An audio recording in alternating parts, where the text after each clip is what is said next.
Pada akhir abad ke-11, dunia berguncang oleh seruan suci dari barat. Yerusalem, kota suci tiga agama, jatuh ke tangan bangsa asing setelah pengepungan berdarah. Tapi apa yang sebenarnya memicu ribuan orang Eropa menempuh ribuan kilometer demi sebuah salib? Inilah kisah awal Perang Salib Pertama. Dari intrik kekuasaan perebutan tanah suci, hingga jatuhnya Yerusalem ke tangan tentara salib.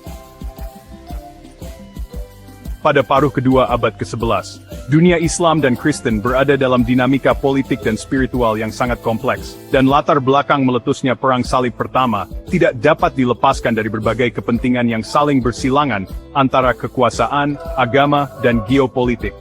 Kawasan Yerusalem, sebagai kota suci bagi tiga agama besar, Islam, Kristen, dan Yahudi, menjadi titik pusat krisis ini.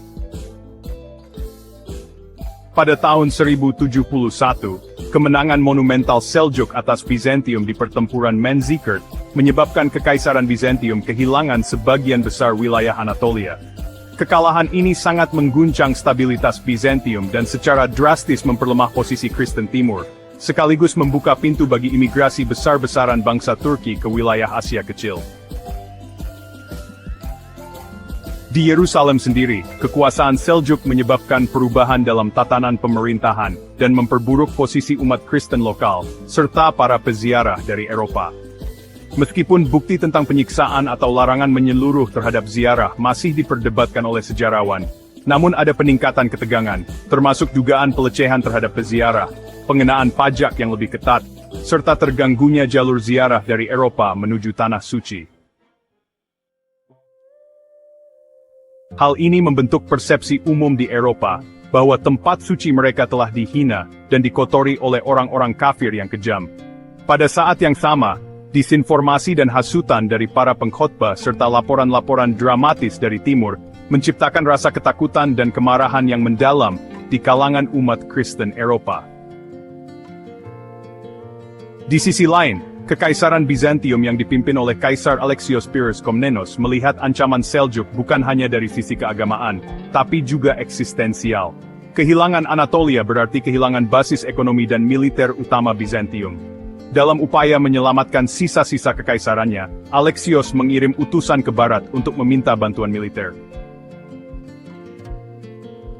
Ia tidak menduga bahwa permintaan bantuan terbatas itu akan berubah menjadi gerakan massal perang suci. Paus Urbanus II menyambut permintaan ini sebagai kesempatan emas, tidak hanya untuk membantu sesama Kristen Timur dan mengamankan tempat suci, tetapi juga sebagai momentum memperkuat kepemimpinan kepausan di tengah persaingan kekuasaan dengan raja-raja Eropa serta konflik internal Gereja Barat.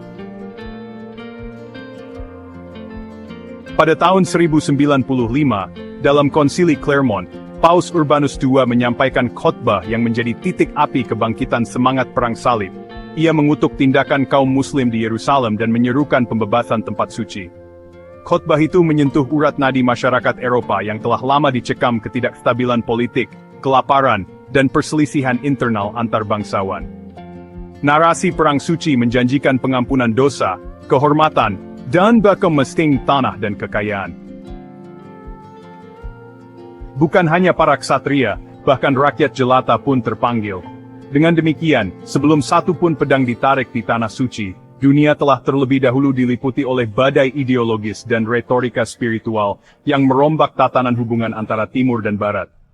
Perang Salib tidak lahir semata dari kekuatan militer, melainkan dari ketakutan, ambisi, dan kepercayaan religius yang membara. Pada akhir abad ke-11, dunia berguncang oleh seruan suci dari Barat. Yerusalem, kota suci tiga agama, jatuh ke tangan bangsa asing setelah pengepungan berdarah. Tapi apa yang sebenarnya memicu ribuan orang Eropa menempuh ribuan kilometer demi sebuah salib? Inilah kisah awal Perang Salib Pertama, dari intrik kekuasaan, perebutan tanah suci, hingga jatuhnya Yerusalem ke tangan tentara salib.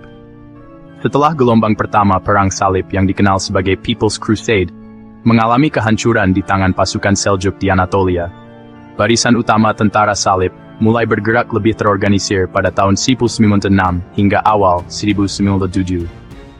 Mereka terdiri dari para bangsawan dan ksatria-ksatria besar Eropa, termasuk Godfrey dari Bouillon, Bohemond dari Taranto, Raymond dari Toulouse, dan Tancred. Mereka berkumpul di Konstantinopel, di mana Kaisar Alexios I Komnenos menuntut sumpah kesetiaan dari para pemimpin salib, agar wilayah yang direbut nanti dikembalikan kepada Kekaisaran Bizantium. Meski banyak di antara mereka enggan tunduk sepenuhnya, mereka tetap melanjutkan perjalanan melewati Anatolia. Pasukan salib berhasil merebut kota Nikaia dari Seljuk pada Juni 1907, kemudian melanjutkan perjalanan melintasi Asia Kecil dalam kondisi yang sangat berat. Panas, kelaparan, dan gangguan dari suku-suku Turki. Mereka menuju Antioquia, sebuah kota penting yang dijaga kuat oleh gubernur Muslim, Yagi Sian. Pengepungan Antioquia berlangsung dari Oktober 1907 hingga Juni 1908. Setelah berbulan-bulan menderita kekurangan makanan dan penyakit, pasukan salib akhirnya berhasil menaklukkan Antioquia dengan bantuan pengkhianatan seorang warga dalam kota yang membuka gerbang. Namun, kemenangan ini disusul oleh serangan balasan dari pasukan Muslim yang dipimpin Kerboka dari Mosul. Dalam keadaan terjepit, pasukan salib justru mampu bertahan dan memukul mundur Kerboka, sebuah kemenangan yang dianggap mukjizat dan membangkitkan semangat mereka kembali. Meski banyak pasukan sudah kelelahan dan ingin kembali, sebagian besar tetap melanjutkan perjalanan ke Yerusalem, yang pada saat itu dikuasai oleh Kekhalifahan Fatimiyah Mesir, setelah merebutnya dari Seljuk tahun 1098. Pasukan salib tiba di Yerusalem pada awal Juni 1099. Kota itu dilindungi oleh dinding besar dan pasukan Muslim di bawah komando Iftikhar ad-Daulah, Gubernur Fatimiyah. Pengepungan Yerusalem dimulai dalam kondisi pasukan salib yang sangat kekurangan makanan dan air, serta mengalami kelelahan setelah perjalanan panjang. Namun, motivasi spiritual dan hasrat akan pembebasan tanah suci membuat mereka tetap bertahan. Setelah sebulan mengepung kota, dan dengan bantuan peralatan pengepungan yang mereka bangun dari kayu-kayu di sekitar wilayah itu, pasukan salib melancarkan serangan besar pada pertengahan Juli. Pada tanggal 15 Juli 1909, mereka berhasil menembus tembok kota melalui menara dan tangga yang dibangun di sisi utara.